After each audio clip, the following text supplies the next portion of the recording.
so ngikuchazela-ke ne yeah, so ufisa ukwazi ukuthi ufundeni esontweni namhlanje. Bengithatha ama-notes njengenjwayelo. Kwi-sacrament meeting kade kukhuluma ubishop lo ohambayo, uMtawonke, ubishop omdala ne nonkosikazi wakhe. So usister Mtawonke no brother Mtawonke kahle kahle ngoba akasayena ubishop, angithola. Yeah. So izinto engiyibhalile la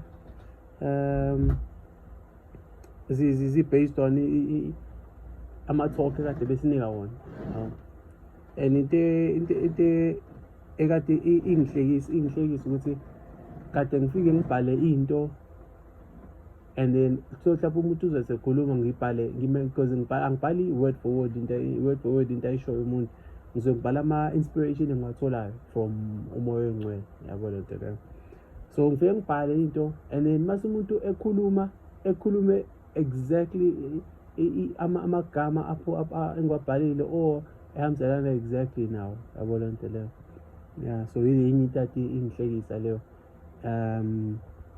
Kwi-sacrament meeting nakwi-priesthood class le ebekhona or elders quorum class. So kwi-elders quorum class yona ile yabantu besilisa kuphela ne. Lapho ngihlekisa ukuthi athi ukhona ama-visits awu-2 ne, but mina angiparticipate eklasini, angiphakamisi isandla, angiphawuli, ngiyayibhalela nje kuphela ama-notes ami, yabo. So into engiyibhalile bayikhulumile exactly njengoba ngiyibhalile ne. Mhlawumbe kuzobuzwa ama-question ngingaphenduli, ngibhale phansi, bagcine bephendula labantu laba abavakashile ukuthi hayi nabo abadala abavakashile bephendule ne exactly lento engiyibhale phansi. So ngathola leyo confirmation nawe ukuthi uNkulunkulu umsebenzi wakhe usoze wamiswa umuntu, yabo, ngoba naku wena uvala umlomo ngomsebenzi waNkulunkulu, umsebenzi uzoqhubeka kodwa uzosebenzisa omunye umuntu ukuthi umsebenzi wakhe uqhubeke, yangithola. Yeah, so besiqala kwi-sacrament meeting ke kube usister Mtawonke okhuluma ekuqala ngoba phela uyi-gentleman vele ubrother Mtawonke. So mekhuluma unkosikazi wakhe ngizakhumbula exactly ukuthi bethini i-talk yakhe manje, othi ngibuka ama-notes bethi I come to ngiqale ngabhala into ekade ngiyicabanga mina khona. I just felt inspired ukuthi ngibhale ukuthi yini mina engenza ngize esontweni, yangithola, because abantu abaningi bake bethi bona bazela ukuzodla isacrament, yabo. Abanye bazela mhlawumbe ukuzo-socialize nabantu, bathi bakhe imindeni lapho nabangani, yangithola. But mina esontweni eminyakeni nje sengisontela angazi ngibe lo muntu lo uthi hey nginabangani aba-close basesontweni, yabo. Akuhlezi nje kuqondana ukuthi nje ngihlezi nje ngilento le eyilona eyisontela nje yona ang-excite ukuthi ngiyobona ubani, yabo le nto leyo. Ngiyoyisontela nje, yabo, ngoba ngifisa ukuthi ngi-improve kulezi zinto ey'ncane lapho nalapho, yabo, ukuthi ngilo ngi-improve. So njengamanje mina ayithi angidli isacrament, abanye bahlezi besho ukuthi hey into engizele esontweni ukuzodla isacrament. So mina angidli isacrament esontweni, yabo, ngezathu ukuthi ngisazakha personally, yangithola, nama-challenges engisa-strugglisha kuwona. So ngisazakha personally ukuthi ngibe worthy ukuthi ngikwazi ukuthi ngiyithathe isacrament, yabo. So ngibhale lokho ukuthi ngicabanga ukuthi manje ngibhala ngesingisi-ke ne, uzongixolela. Yeah. So ngibhale ukuthi I come to renew my connection with the Holy Ghost, maintain its guidance and to strive to be worthy for personal revelation. And so yonke ngifila ukuthi ngiyibhale le ukuthi I have to remind myself ukuthi yini engilethe esontweni every week, yabo. So it's exactly that. Akuzona ukuzodla isacrament, akuzona ukuzohlangana nosibanibani. It's to renew my connection with the Holy Ghost, and to maintain its guidance and to strive to be worthy for personal revelation. Yeah, so that's what I generally go to church for. And so, yeah, is a thing, child. Yeah. Oh, as yajula kule ngane yakho. Yo, yazi ngathi uyagizwa. Hey, lo bana. Hey. Kodwa vele umoya engcwele wona ngaphakathi kene. Indaba ukuthi okay, silana kodwa. So usystem Mtaung naye kuvela waqondana nje wakithi namazwe talk yakhe kade ihambiselana nento kanjalo yabo. So ngibhale nala enye note ethi Sister Mtaung, wife of the former bishop, gave a farewell talk that resonates with my inspiration. Ne? Yeah, and qondene kanjalo ngempela. And then enye into ekade kade kuyi-talk engiyilalele namhlanje kuseni. I think no bishop futhi uphinde former bishop ubrother Mtaung unaye futhi ukhulume i-talk yakhe ihambiselana naleyo magama nalento kade ngiyibhale phansi ne kade kungihlekisile nalokho ukuthi kade kukhulunywa ngama degrees of glory or afterlife, yabo loo nto leyo emva kokudlula la emhlabeni ukuthi izulu likhulunywa ngalo ukuthi ayithi abantu bazi ukuthi khona izulu nesihoko kuphela kanjalo. But through i-revelation esontweni sifundiswe ukuthi ama-degrees of glory singayibeka kanjalo or amazulu ahlukene kathathu, yabo loo nto leyo. And into engiyibhalile ngibhale ukuthi the degrees of glory can be compared to the light you receive from the sun, the moon, and the stars. Yes. Into engiyibhalile leyo. So brother Mtaung former and then ngabhala nokuthi brother Mtaung former bishop shared his farewell talk as they are moving to a new ward. Yes. So yeah, nayo i-talk yakhe ngiyakhumbula ukuthi ibihambiselana nento kanjalo. So ukuthintile lokho ngiyakhumbula ngibhale cause kade ekusho nayo umention star, moon and star, sun, moon and stars ne. So lokho uma uqhathanisa ukuthi afterlife ukuthi impilo ezayo uzothi masushonile ukukhanya ozobe ukufila or imfudumalo ozobe uyizwa kuzobe ungakuqhathanisa nento kanjalo ukuthi cabanga usushonile and ukukhanya okubonayo okwelanga. Uyacabanga ukuthi kuzobe kukhanya kangakanani, kuzobe kufudumela kangakanani. Lokho uqhathanisa ilanga ungaqhathanisa nobaba wethu sezulwini ne. Uyacabanga masushonile uthi ukukhanya okubonayo okwenyanga kuphela, yabo alikho ilanga, inyanga kuphela oyibonayo. So shuthi imfudumalo wena uyizwa but ukukhanya kuzobe kukhona, uyangithola. Or cabanga usushonile ukukhanya ozobe ukubona okweyinyanga kuphela kwa izinkanyezi kuphela ne. So kusho ukuthini lokho? Awunayo imfudumalo, ukukhanya kukho okuningi but ukukhona ukukhanya ukuqhakaza kahle lokuyana akukona nokuthi kuyakhanya, yabo. So ngaqhathanisa nento kanjalo ukuthi masushonile wena ufuna imfudumalo engakanani, ufuna ukukhanya okungakanani, yabo loo nto leyo empilweni yakho.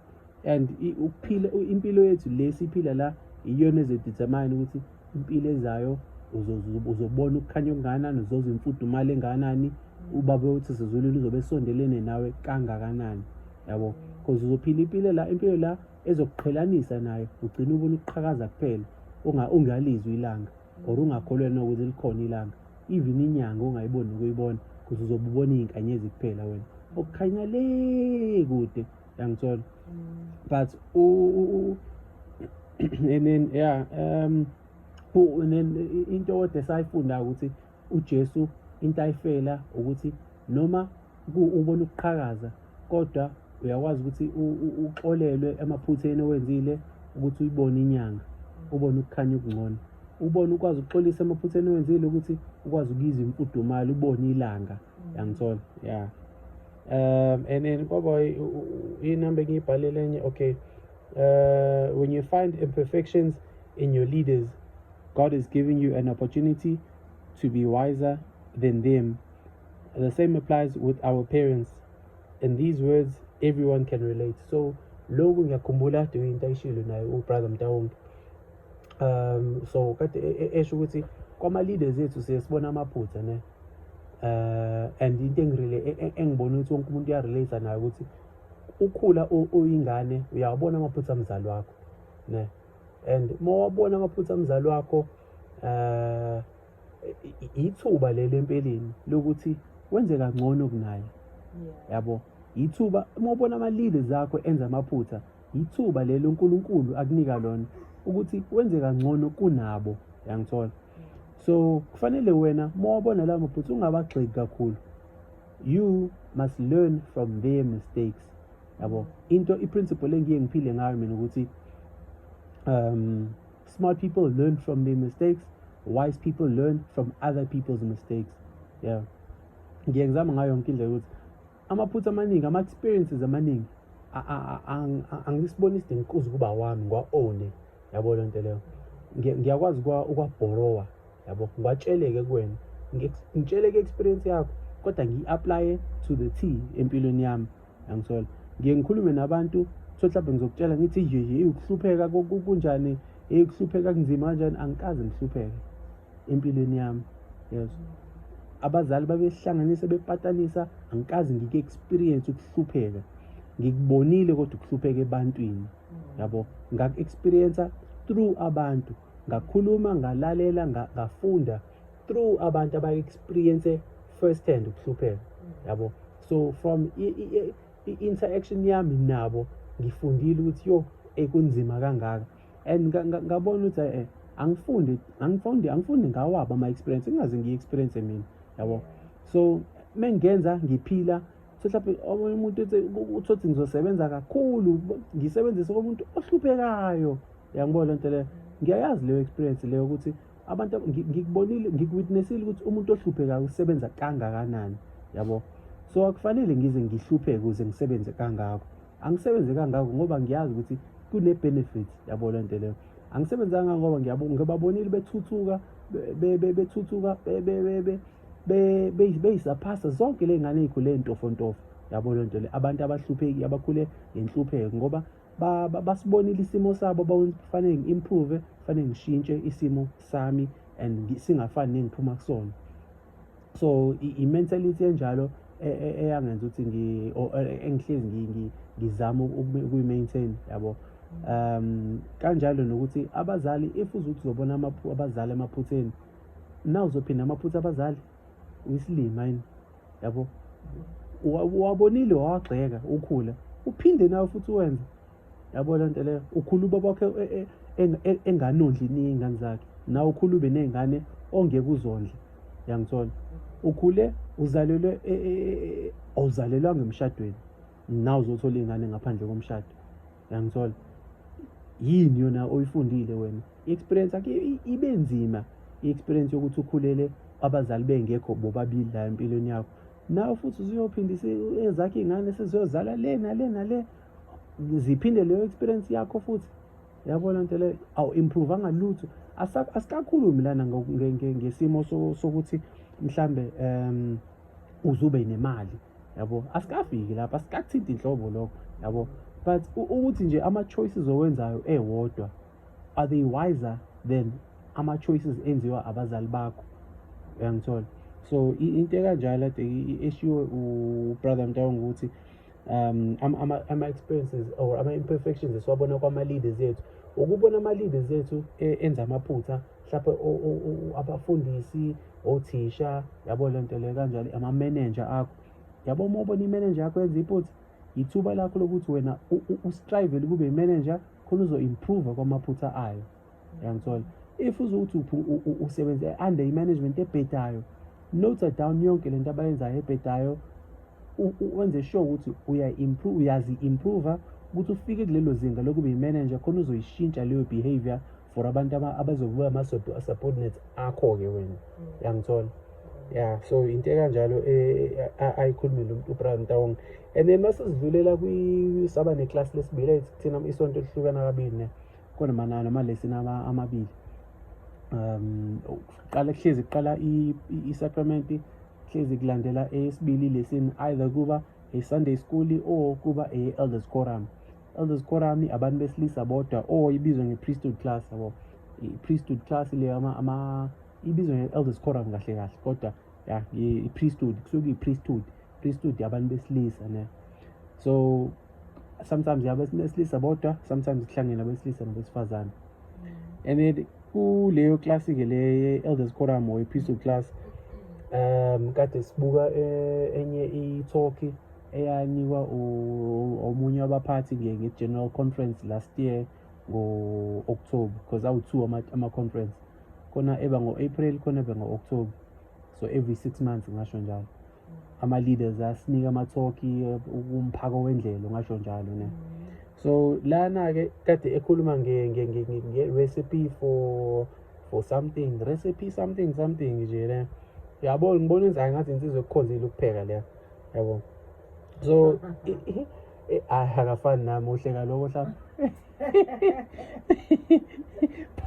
but at least siyafunda ukuthi okay, ngiyazi usuhleka lokho ukuthi so into ke engigqamele lapho ukuthi kade khuluma nge-recipe ukuthi yathi ngithi into engiyibhalile la ukuthi a recipe is important to maintain consistency and perfection ne. So ngiyibuza ukuthi or buke wabuza lo Dojana ngathi sifundiswa ubrother Zulu umntwana. So umntwana uke wabuza ke ukuthi ngisakhumbula umbuzo ayibuzile, but ngiye ngabhala lokho ukuthi recipe is important to maintain consistency and perfection. I think ubuzile nawe ukuthi skip izathu se lo Dojana.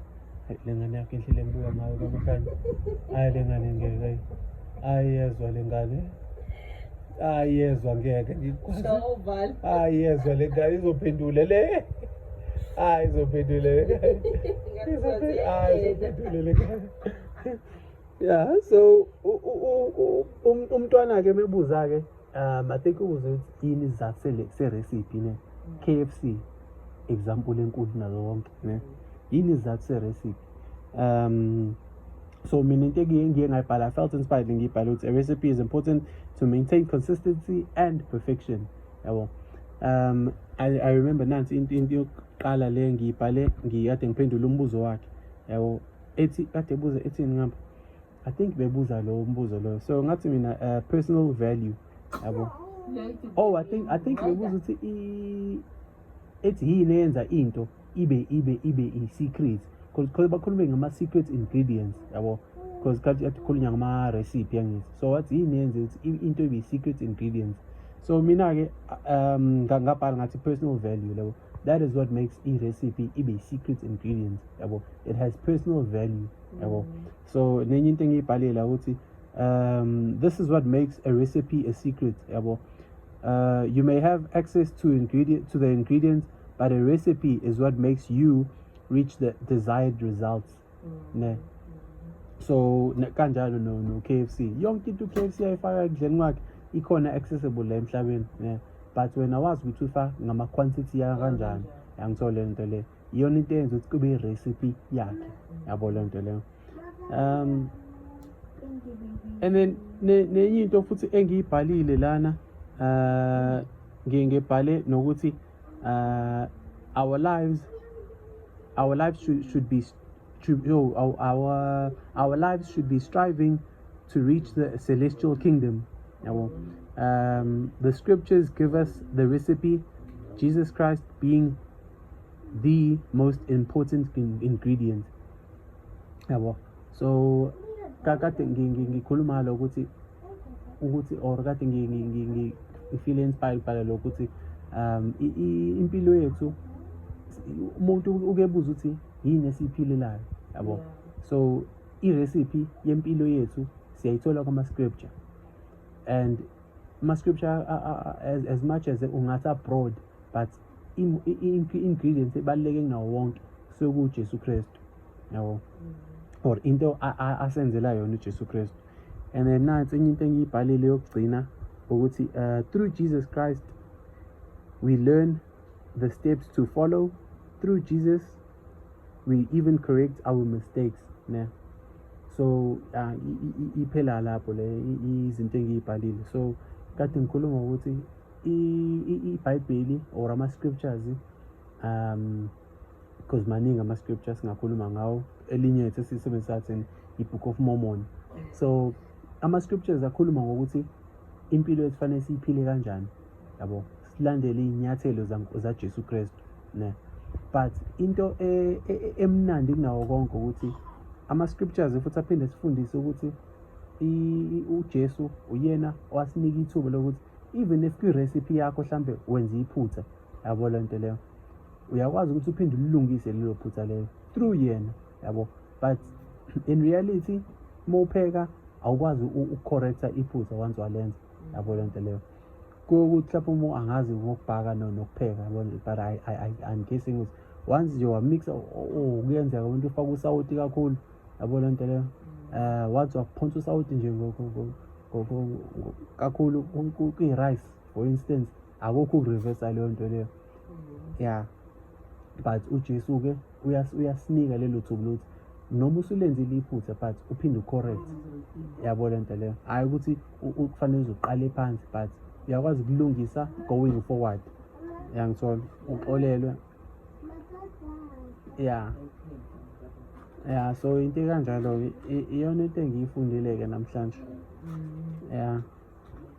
Oh man, then kwadliwa-ke. Yo, hey kwadliwa. Hey, kade phela sivalelisa ngithi ubrother Ntawonga. So hayi no kwadliwa man, hey. Hayi kwadliwa, hayi. Cha yona into engiyithandela ukusonta abantu ukuthi kubuye kudliwe. So kube mnandi sekuqondana ukuthi kudliwe. Yeah, so hayi into kanjalo ukuthi